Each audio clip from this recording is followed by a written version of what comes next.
Welcome to the WP Builds podcast, bringing you the latest news from the WordPress community. Now, welcome your hosts, David Wormsley and Nathan Wrigley. Hello there, wherever you are. Welcome once again to the WP Builds podcast. This is episode number 97, entitled What is Cold Calling and Should I Be Doing It? It was published on the 11th of October 2018. My name's Nathan Wrigley from pictureandword.co.uk, a small web development agency based in the north of England, and I'll be joined a little bit later by David Wormsley from davidwormsley.com because we're having a discussion episode. We've decided that occasionally when we have these discussions, as we did a few weeks ago with Paul Lacey, that we're going to invite a guest on who knows more than we do, which is just about everybody, about a particular subject. And today, because we're doing about cold calling, and David knows more than I do, and I know very, very little, we have got Jim Galiano from the United States on because he knows his way around marketing and cold calling and all of that stuff. So he's worth listening to, but that comes later. Please, if you're feeling generous, go over to the wpbuilds.com website. And if you find the podcast player and you click on the iTunes button underneath it, you'll find yourself on iTunes, surprisingly. And very much appreciate it if you take the time to write us a review and give us 5 stars, dare I say it. If you think it's worth it, that would be great. Whole load of things going on wpbuilds.com at the moment. If you go to the website, there's a subscribe link at the top and you can subscribe to us. There's all sorts of channels that we're trying to get people involved in. We've got a very large Facebook group now. We've got a Slack channel, which basically is just for notifications. There's not a lot going on in there. And also, if you use Facebook Messenger, you go to that page and you can click a button and you can be notified when we've got new episodes on Facebook Messenger. Also, we've got a YouTube channel, and all we do there really is repost all of this stuff in video form. So yeah, go to that. We've got a webinar coming up tomorrow. If you're listening to this on the day this came out, we have a webinar tomorrow with Tom Carlos from Beaver Team Pro. He's going to be showing us how you can use his Beaver Team Pro plugin along with Beaver Builder to speed up your workflow, which is really nice. If you go to wpbuilds.com/deals, there's a whole bunch of deals on things like Erin Flynn's courses, Beaver Team Pro, as I've just mentioned, Main WP, Block Party, Blog Vault, Malcare, Toolset, and so on. Remember us if you're trying to get those particular plugins. That's great. Also, we have a giveaway. We've got a regular giveaway, and then we've got, well, I'm going to call it an irregular giveaway. Our regular giveaway is 2 lifetime licenses for WP Ultimo. That's a plugin which enables you to use WordPress multi-site to create a turnkey network of your own. That's running for a few more days until next week, the 17th of October. And then also, if you go over to wpbuilds.com/100, we're celebrating the impending arrival of our episode 100 with what I can only describe as a quite good giveaway. We've got, I actually don't know how many, but it's somewhere in the region of about 180 plus things on offer. Literally everything. Beaver Builder, Elementor, ACF, loads of courses, Beaver Funnels, Elementor Pro, should I say, Client Portal, Missing Letter, Woopack, Ultimate add-ons for Beaver Builder, Facet, Honestly, the list just goes on and on. I'm about halfway through it. No, not even about a quarter of the way through it. Everything's in there, so go and check it out. Seriously, give yourself a chance. I think you've got a fighting chance of winning something if you go for this. And share it all over the place and increase your chances. I would really appreciate that. So that's great. So there we go. That's all my stuff, my usual housekeeping. I will just say thank you so much from the bottom of my heart for joining us again on the WP Builds podcast. Really appreciate it. Stick around and enjoy David and Jim Galiano talking about marketing. And you'll also have to put up with me interrupting from time to time as well. Okay, bye-bye. In this discussion, we're turning our attention to marketing our businesses. Specifically, today we're going to be talking about cold calling. And as Nathan and I really don't have the marketing chops, we've invited our friend and former guest, Jim Galiano from jimgaliano.com.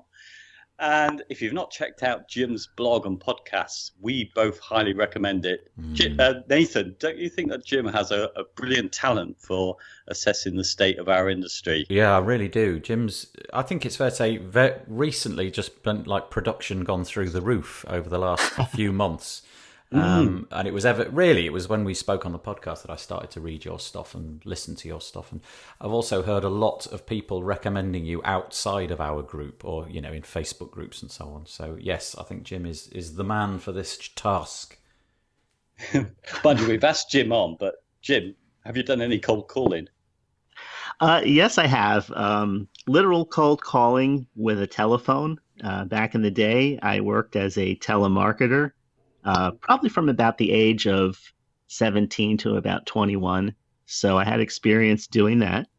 And by the way, thank you guys for that great intro. I wasn't aware any of that was happening, but except in little drips here and there, people would talk to me.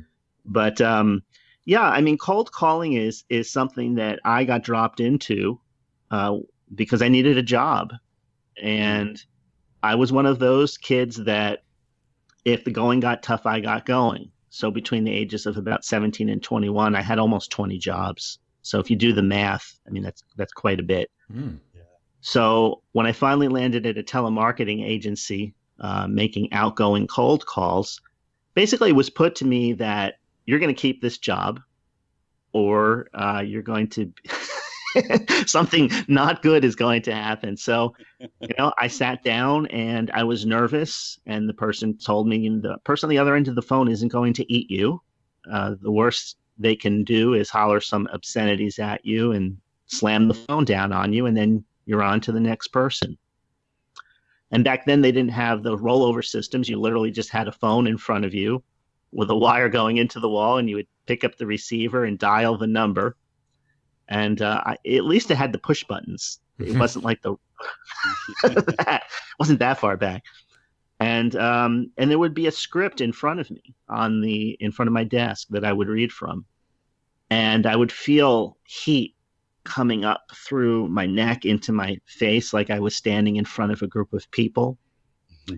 And I would hear my voice like you hear when you're doing a podcast, and I would feel it shake or rattle a little bit. And I didn't want that to happen, but it happened anyway. And the more I did it, the less it happened. And when you're following a script, it's usually not in the words that you yourself would choose if you were just selling that item or that service 100% on your own. Mm-hmm. It's not in your voice. It's not your style. But I realized at the time that I wasn't a salesperson, so how could I evaluate that script? And I was told that you stick with the script or you're fired. You don't deviate from the script. Wow. And you don't ask any questions, you just do it. And what would happen is we would do this for an hour, and then they'd have like a 5 or 6 minute break. And during those breaks, people would be fired. Wow. And so I was worried that I was going to be, disappearing after one of those breaks. And the woman had pity on me, I think, that ran the room, because she came over to me and she said, just relax. I know you're new. This script has been tested before. Just relax and let the script do the selling for you. And I did. And soon I became, what I mean by soon is within a matter of weeks, I became probably within the top 3 sellers in the room. So that was my original experience with cold calling. Wow, that's unexpected. So have you transferred those skills to trying to sell web services or marketing? Yes, I have, but not by phone. I've exchanged email and video for the phone. Mm-hmm. And what happened is when I started getting into the consulting business, I was trying to impart this information over to other people. But the tough thing, and what you can do, at least when you're consulting with somebody, is you're kind of sort of looking over their shoulder. You're not actually there, but it's the encouragement part, because it's like anything else we do in life. The first time we do it, we usually fail miserably at it. It doesn't come out right. And if we get too introspective in the beginning and that discouragement overwhelms us, then we find a reason to walk away or not do it, or convince ourselves that we can't do it. I was fortunate enough to have somebody who was giving me little encouragement pushes, kind of like the baby that takes 1 or 2 steps but then falls. Nobody cares about the fall. You just took the 1 or 2 steps. That's really great. And so I would try and do that with the people I was working with. But the thing is, when you create a script, again, it's almost like it would be like me trying to talk in a British accent. It's not going to sound real, authentic the first or second time, or you trying to speak in an American accent, you're going to slip, and some words are going to come out and they're going to say, oh, that's not American. He's not American, and you feel like you're an imposter. So it's a matter of repetition, and that's the key to it. You do it and you do it and you do it until you become more confident with it. Just harking back to what you were saying a minute ago about the following this script in this cold calling center, did you ever deviate from the script, or did the script work? The script worked, man. But once I had confidence, it was the tone of my voice and the inflection on the words that caused people to either listen or disconnect. And all things being equal, if the person wasn't in the market for that item, then the script wasn't magical. It's just like anything else. But if the person had a mild to high interest in it, the script could push them towards that final decision where they would make the sale, where they would give their credit card number.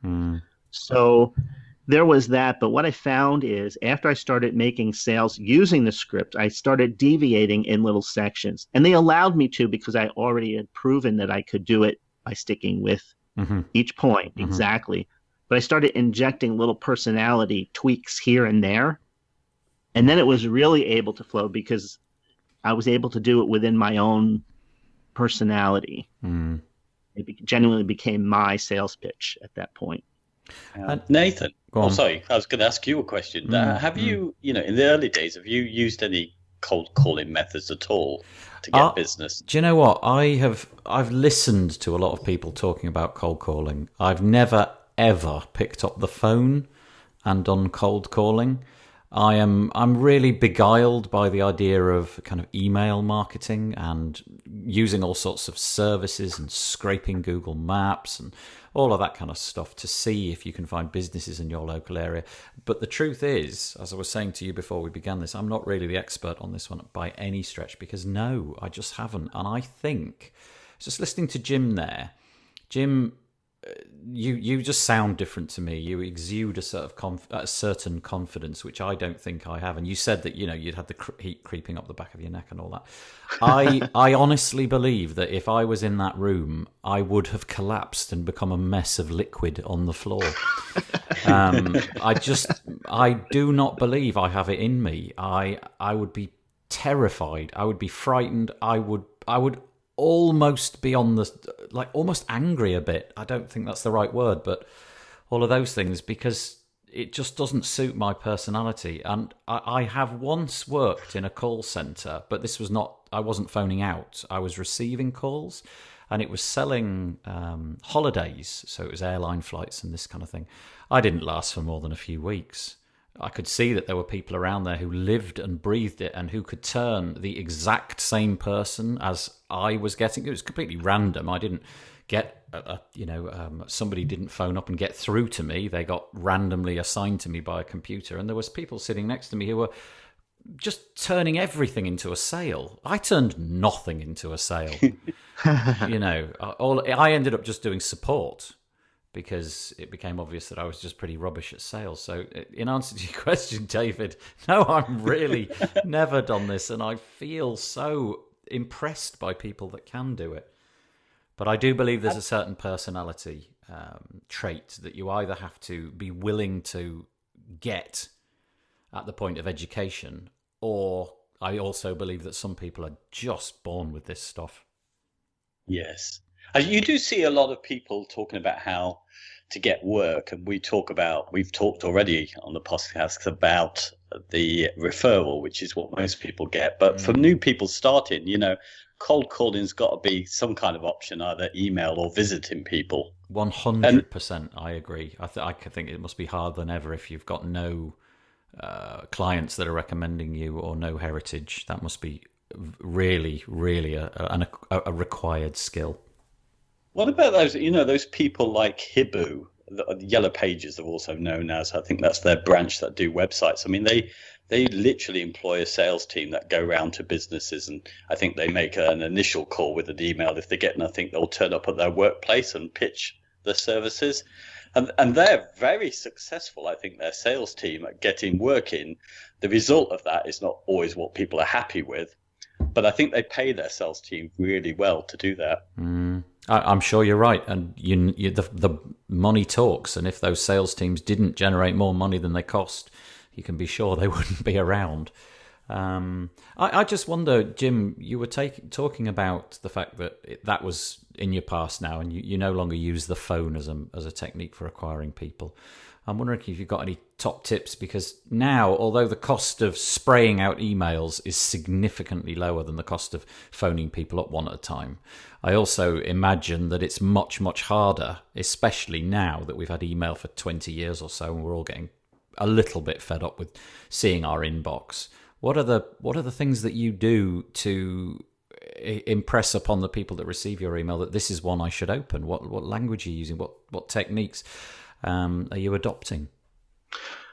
Well, this is something that I've actually changed just this year, because what worked well for me last year, 2017, is no longer working as well this year in 2018. Wow. Even with referrals. So, for example, in the past, somebody might introduce me to a friend of theirs who was looking for the type of services that I offer. And they would CC all of us in an email, do an email introduction, and then basically the conversation would branch off into the two of us talking, which would lead to a meeting, which would lead to a signed contract, which would lead to a new client. So when it came to cold calling, what I decided to do was, and this, again, we're talking back in 2017, I would contact somebody via email. So usually this is somebody that somebody else made me aware of, a friend or an existing client, and I would mention that in the email. So as far as subject lines go, the first thing that somebody sees before they decide whether to open it or delete it, I really didn't have a formula, because, again, when I looked at the formulas for creating killer subject lines, like we call them here in America, right? Killer subject lines. When I looked at, I hate that word, but anyway. It sends the wrong message to me, that's for sure. Or that subject line is sick. I mean, we've been talking. It's equally bad. None of the templates really, it seemed robotic to me, and I realized that every time that you're trying to do something that you haven't done before, you usually take a robotic approach, but then you have to work through that stiffness again until you're flowing with it. So I couldn't get flowing with any subject lines. So what I just decided to do was write subject lines like I would write to friends. Now, I would like to give you an example, but none of them are coming to mind. Possibly if we did this podcast an hour later, one would, but it's okay. I'm stuck for that one. I don't think about writing subject lines to friends in depth. I just, whatever's on my mind, whatever's on my heart, I'll put it in there. Usually just a few words. And I started doing that with these people that I was trying to contact for the first time. So it's a cold email to somebody. I do a quick introduction. Hi, my name is Jim. I know about your business from so-and-so. And then what I would do is I would create a short video. What I mean by short video is under 2 minutes. Mm-hmm. And in that video, I would go over the person's website with some ideas and invite them to continue the conversation with me. What a great idea. I had tremendous success doing that because, number one, people are used to getting long emails that have all of this persuasive language in it. Mm-hmm. And as I was starting to talk to some of the old timers, people my age and older, who were doing direct marketing back in the 80s, they were telling me that the style of internet marketing as it is today, that wasn't done at all that way back in the 80s and in the 70s. Some people call it yuck marketing. It's that aggressive, pushy, let's persuade people to do what we want them to do. Let's use things like, you got to respond by Wednesday at 8:00 or something like that. Or it's only for the first 20 people. I'm not saying that there's anything evil about doing it that way. I'm just saying that it's hyper in that mode, in that flavor. That's the way marketing is today, which is why so many people are turned off by it. And what they were telling me was, you don't have to use any of those techniques to be successful. And what I started realizing at that point was that this is why some people are keeping a distance between themselves and aggressively marketing, because they believe they have to go down this path. It's a path that they don't believe in, that they don't feel good about doing. And we don't stick with things we don't feel good about doing. So I scrapped all of that language for my outgoing emails to the people. I put a genuine short video together, and I'm enthusiastic about helping people in this business. And so it would come through in my videos because I wasn't acting and I wasn't trying to be persuasive. The only element that was missing from this approach was asking them to take the next step. That's the only mistake I made when I first started doing it. In other words, I would talk and then I kind of would just trail off and hope they would respond. Which I guess you amended at some point in the future. Yeah, it can be very simple. As please give me a call if this is something that I can help you with. Something as simple as that. When you were doing these, sorry, you carry on. Well, people aren't used to that. They're used to the aggressiveness. That's all I'm saying. So when you're not aggressive and you're happy and you're friendly and you're real, you stand out just by being that way. Go ahead. Well, I was going to say, when you were making these videos, I don't know if you work particularly with people, let's say within a geographical area or within a particular niche or so on, but do you deliberately target the low-hanging fruit, if you know what I mean? Would you perhaps do a Google search? Let's say your niche is doctors. You do a search for doctors, go and look for sites, and then would you find the sites where there was the most that was broken, if you like, or where the fix was self-evident, and then email those in some kind of order of badness in inverted commas? Yeah, that's the perfect way. Right there. Yeah. So I mean, and then would you draw attention within that video to here's what a modern site looks like and here's what your site looks like? Or do you just say, look, this site that you've got going on at the minute is letting you down? Are you talking? do you use language like that to sort of illustrate to them that they could be making more sales from the website, or are you just going from an aesthetic point of view? It's not looking very good. The design doesn't work, and so on. Basically, I tell them what their site can do and give them examples of people that are doing it. But design is a tough thing. Okay, so let's say the three of us get together for lunch and I'm wearing an ugly shirt. But I like the shirt and both of you think it's ugly. But you don't want to tell me what made me pick that shirt out because you don't want to offend me, right? I mean, think about things you get for a holiday gift. And you take it out and you look at it and you say, oh my God, I would never buy that. So what do? You smile and you say thank you. Or somebody puts a plate of food in front of you and you don't like that food.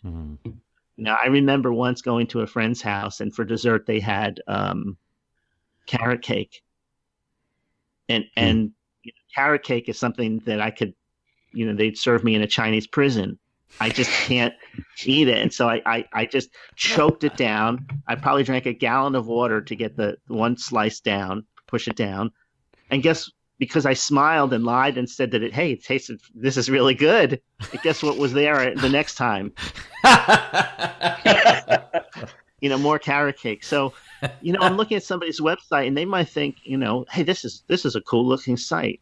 Who wouldn't like that laughing skeleton up in the left-hand corner, And so I don't want to insult their design, but what I want to do is let them know there's opportunities to get new clients, and I talk about it from a value standpoint. So, for example, how much is each average sale that you do in this business, what does it amount to? What's the bottom? What's the top? What's the average?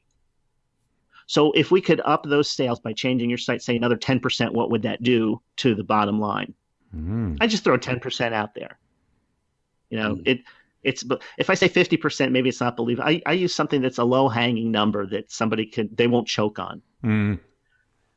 So, what would that come to? So now they're looking at their website from a different standpoint. They're not looking at it as an aesthetic thing, or they're not looking at it as from color scheme. And all those things are important. I don't want to minimize any of them.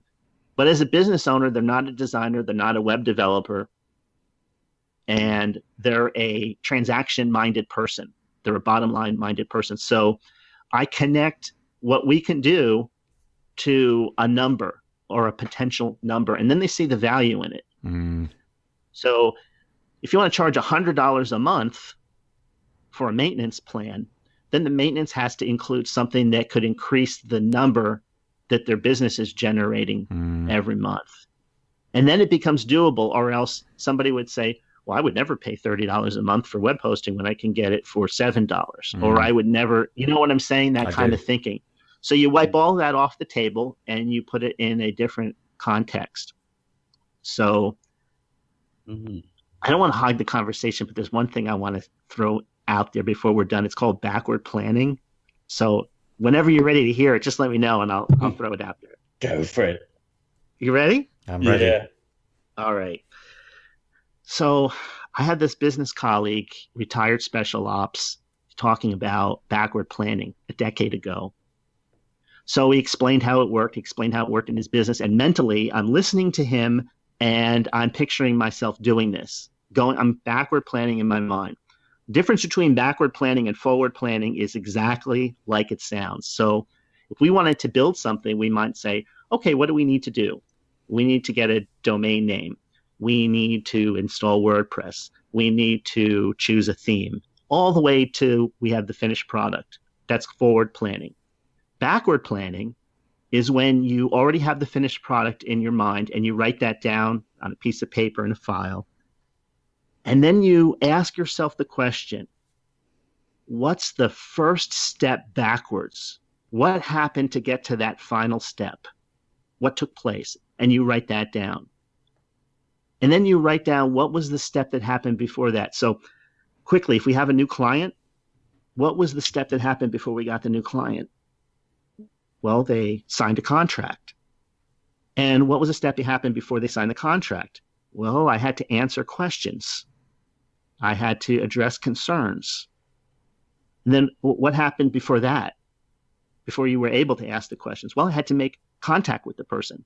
And you keep on going until you get to where you started, right? And ground zero. What they found, they did a test on this in 2017 in South Korea. The scientists said that, and military has known this for years, and political campaign managers have known this for years. What they found is if you plan backwards, you activate sections of the brain that are dormant during forward planning. And you are able to identify pitfalls and issues that are blind to you when you do the forward planning process.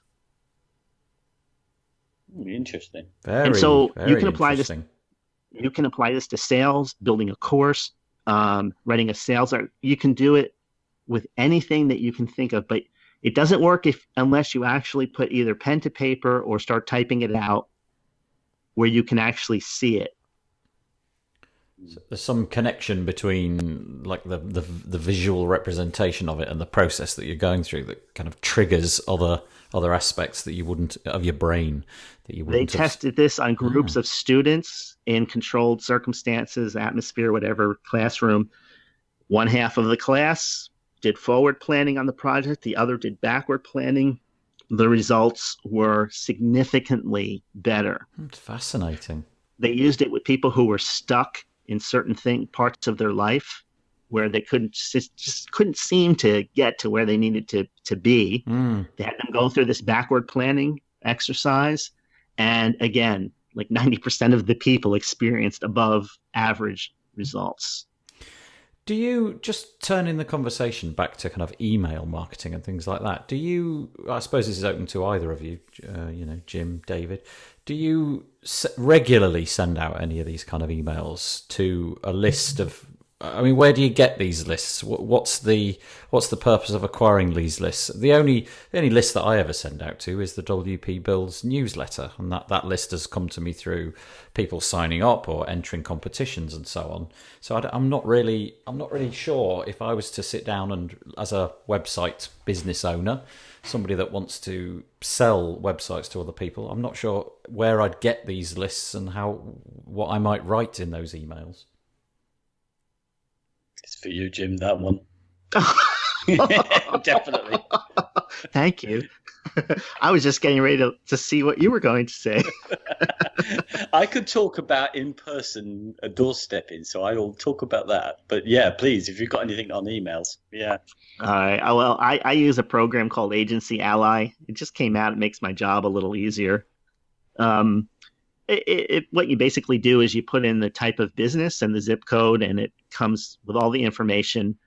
Does the person have, or are they missing all these different social media profiles, like LinkedIn, Twitter, Facebook, so on? Does the business have all these different, are they on Yelp, or are they, it just pulls all this information in, all the stuff that you can do manually. Mm-hmm. And I do it by zip code, and I do it by area, city, town, state. You can do it like that. Mm-hmm. And I always go for the closest first. And that's as cold as you can get. Mm-hmm. And then you go from there and you actually look at the site, and you start putting your videos together. Now, somebody may say, oh, I got to put these videos together. Isn't that time consuming? Well, there are other options. You can spend money and put ads there, and you're going to have to run that ad probably several months before you even know if the ad's any good or not, because people have ad blindness, and it takes like 13 impressions. Do you want to put that money into a 13 impression per person campaign, which is going to take months and months and months on average? Or you want to take a few minutes and put a video together for somebody and upload it as unlisted to YouTube and then do it again. So whether you do one at a time or you take a whole day and you put them all out, I don't have it just depends on what's happening in the day. I don't have a formula. It kind of speaks to, though, a bit of a change which is going on at the moment, where all the things are becoming automatable, if that's a word. Everything can be scraped, everything can be merge tagged, every email list can attempt to make it sound as personal as possible with spinning of the words and so on and so forth. But what you're advocating there is exactly the opposite. It's very time consuming. It's one at a time, but it's very personal. And I know, for me, I would be genuinely surprised if I got one of those emails from you. If I was to open it up and see a video and you actually said my name. The first thing, honestly, my first reaction would be to stare at the screen and figure out, is that fake? And just think, is that is that a robot? Is he some sort of artificial intelligence animation tool that I just have never heard of? And then, of course, you would figure out, it would be pretty blooming obvious when there was you just talking in natural voice. And I would sit up and take a lot of notice of that. I noticed that there's a tool around at the minute. It's called Bongiorno. I don't know if you've ever heard of it. Bonjorno, I think it is, or Jono. I'm not sure. And they kind of amalgamate both of these approaches. The idea is that you do exactly what you're doing. You make videos, but this is after they've onboarded into your whatever it is, your SaaS product or platform. So they sign up for your service, and then or buy something off your WooCommerce store. And then this service prompts you to make a video, which you then do. And it supplies you with all the information that you need to say, well, hey, thanks for buying the pair of socks with WordPress written on the side. I really appreciate it. And in a way, it's kind of going in the wrong direction again for me, because it's kind of trying to automate something which isn't automatable. But I do so love the idea of getting a video or having a phone call. But Yeah. How do you get them to get the email open though? How do you actually? What's the line that you use? And I know you said you don't think about that a lot. You just write it out. Do you find that the majority of, I don't know if you've got a way of checking, do you find that the most of these emails that you send out are actually opened, or do they just sit in inboxes and those 2-minute videos just, over time never get viewed? Well, it's a funny thing because we don't provide a service that people are looking for every day. There's a window that opens and there's a window that closes when somebody needs this kind of service done. And so you never know where people are. They could be 6 months away from it.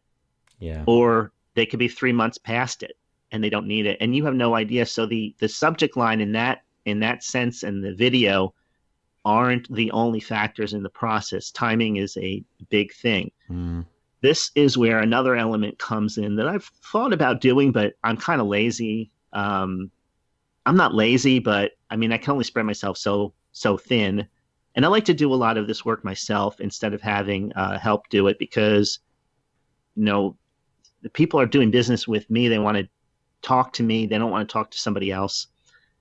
And what that is to create a local newsletter, local business newsletter, or a local business podcast, or a local business YouTube channel in which you provide some kind of local digital help information to people who might be clients of yours 3 months from now, 6 months from now, a year from now. And what that does is once the initial contact has happened through that short email, then there's ongoing emails and I'm talking about like once a month, not every other day or anything like that, where you offer some helpful, valuable, short content to local business owners. So when the decision time comes around again, you're the obvious choice because you've built familiarity and that's the issue. Unless you're in this business, we're so close to it. We know a lot of people. Average business person doesn't know anyone who does it. And people in this industry, for the most part, really aren't that reliable because if they can't make it, they move on to something else. And so you got a lot of people that had a website developed 3 years ago. They can't find this person again, or they can't get them to answer or return calls. So that's the solution that I would have for that, to do some kind of local product or content creation and make yourself not invisible in your local area. So is it a perfect solution? No, because obviously you have to do the work and you have to invest the time in doing it. But it's the best that I've found in a practical sense. David, what were you saying you were going to input there? You were talking about your actual doorstepping and walking around on the streets. Yeah, well, I used to do this. Well, for 15 years, I was working for an organization, government organization, who weren't selling anything, but we were doorstepping to ask whole families to give up hours, sometimes weeks of their time. And the organization used to pay us to do this, but they were selected randomly, but we had to go by doorstepping, which was very expensive across the whole of the country. Because emails weren't really used then, but letters didn't work, telephones weren't working, and we had much more of a success rate by turning up in person.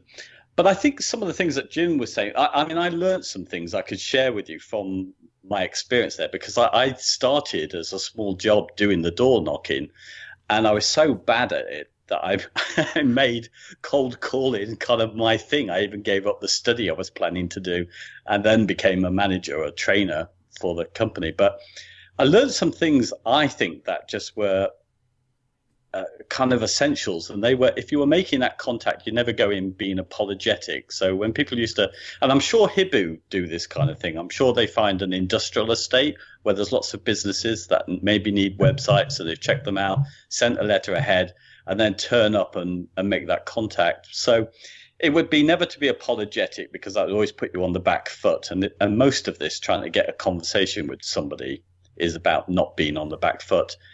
and not trying to second guess what somebody might be thinking about you, which is, I think, a mistake with real cold calling that people do.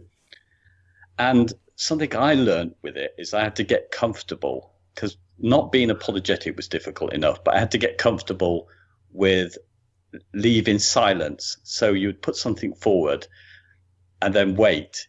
And when people stare you out a little bit because they're not sure who you are, there's a tendency to go and just jump in and start talking. But you always used to find if you just wait, they would say something to you. And from that conversation, you'd be able to address whatever it was they said.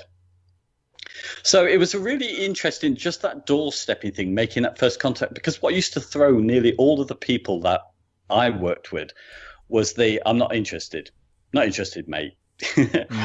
No one knew how to come back from that, as soon as you appeared. But it's really interesting because even that one is one of the easiest ones to turn around, because you almost pretend it didn't happen. What you do is you just turn that round for a request for why are you intruding on them. So you just say, you might apologize at that point and said, I should explain why I'm here and and you just go on and continue with it and then wait for them to come back. And what I found with the cold calling, it was just a case of going against some of your instincts, some of the fears that you might have about how people would perceive you, in order to just get a small conversation going on a level. So I think if I was doing this now, and I still might do it, if I would do the same thing that our organization did effectively to call people, they would send a letter because there's a reason for it. In our case, it was a government survey.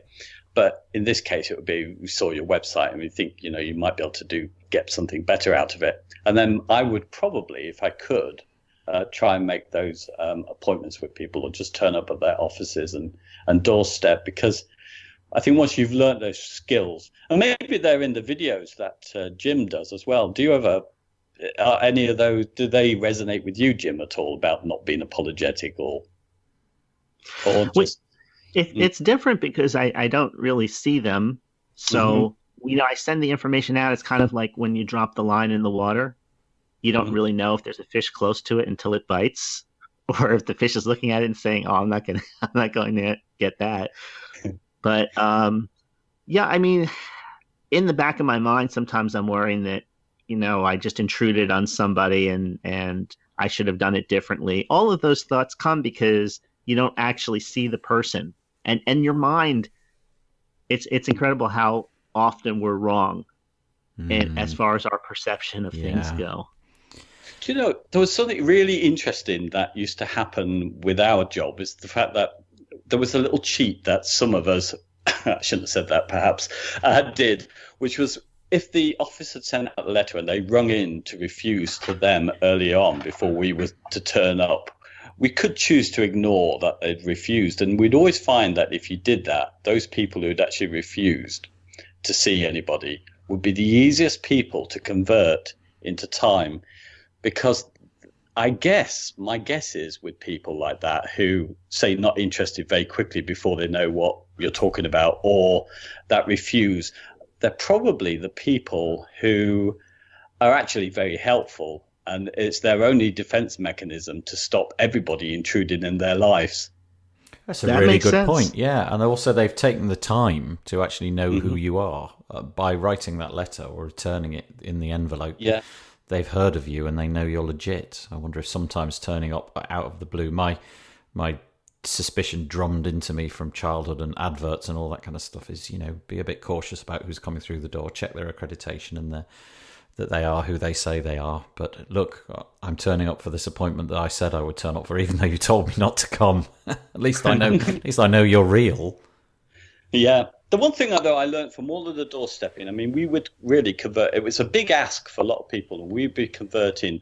It would depend on where you were in the country, of course, and how busy people were, but we'd be converting 80% of people to give up hours of time. Wow. Now, I know it's not money, but we would do that because we would have the budget to be able to return and catch them when they're at a good time, or, because we would scoot off the door, not push it. If it really was clearly a bad time, we wouldn't carry on with our business and come back.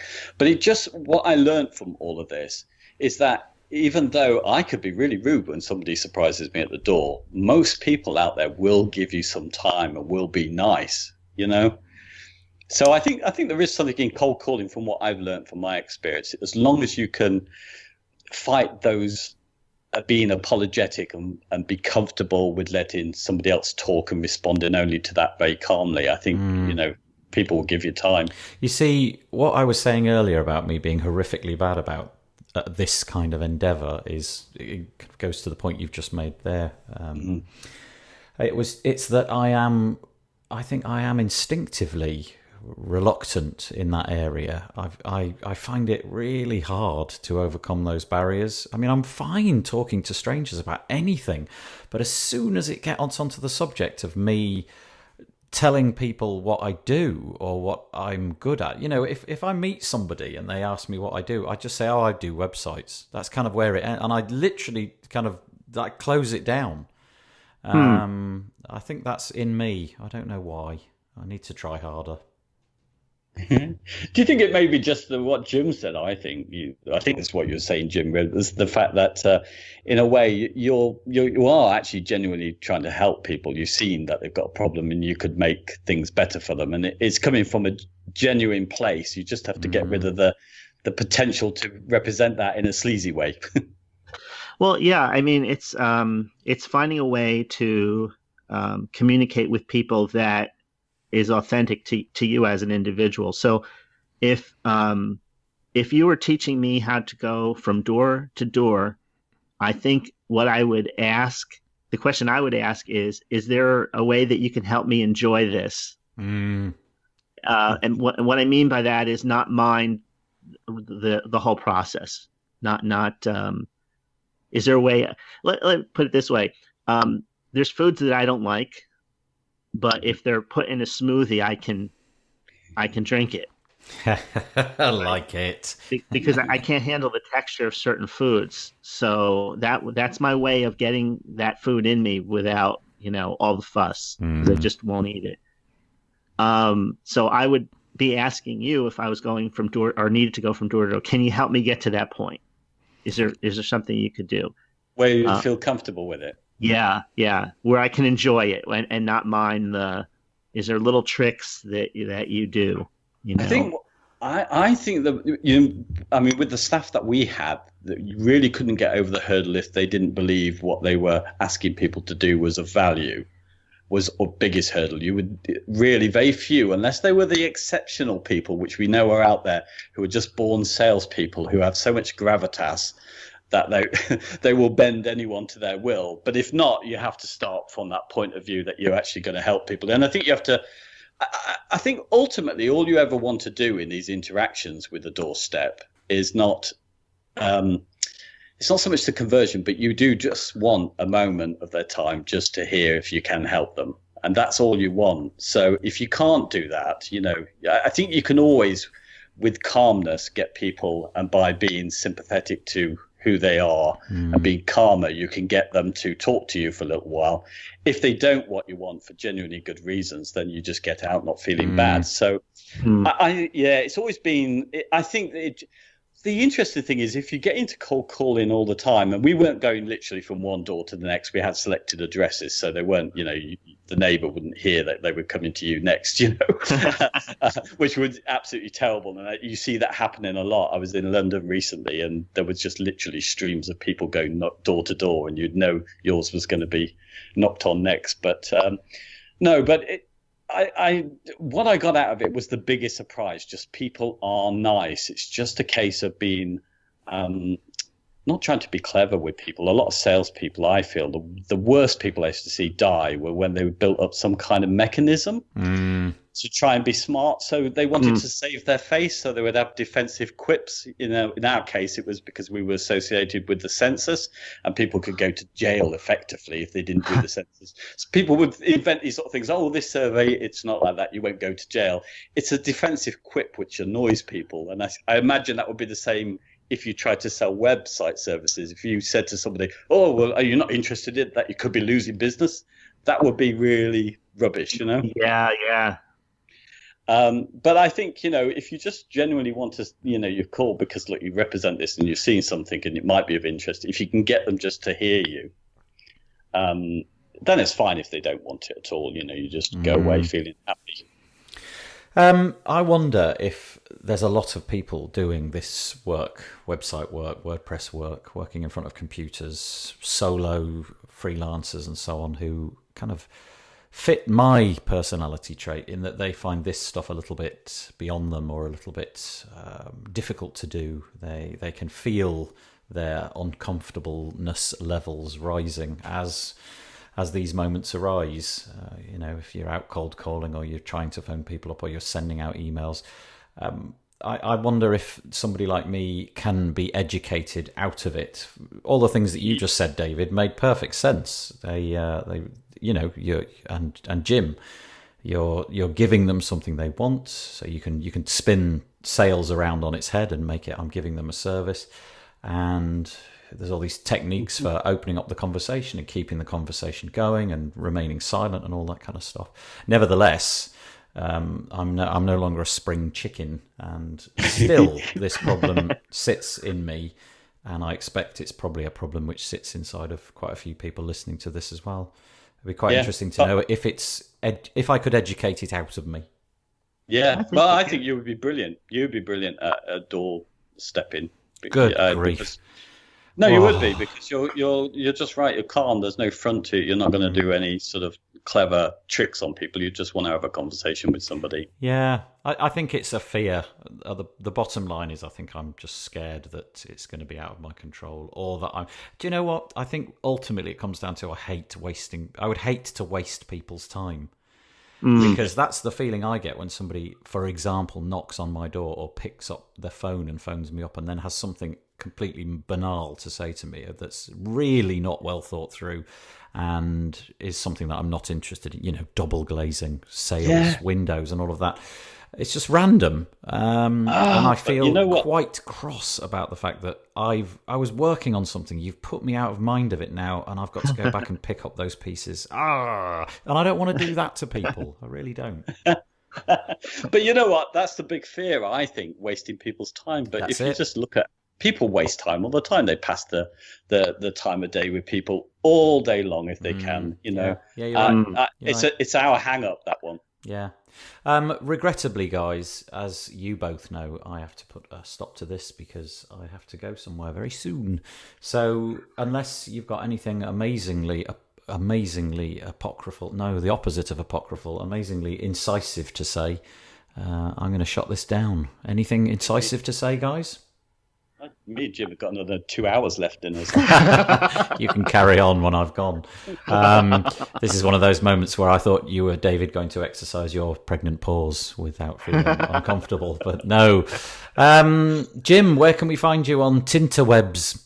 You can find me at jimgaliano.com. That's GALIANO. Perfect. And we know where to find David and me because we never go anywhere different. So we're there. Hey, it was great talking to you guys today. Yeah, thank you, Jim, for coming on. If you've been a long time listening to the podcast, you'll know that we're endeavouring to do a mixture now of pure interview episodes and then discussion episodes, of which this has been a discussion episode. And it only remains for me to say thank you for listening. Go to wpbuilds.com. Click on all the buttons, share it. iTunes is most appreciated because apparently that's the way to boost your ratings and get it listened to by more people. And thank you for those that have done that. And I will fade in some cheesy music. We'll be back next week for another action-packed episode of the WP Builds podcast. Thank you. Bye-bye. Bye, everyone.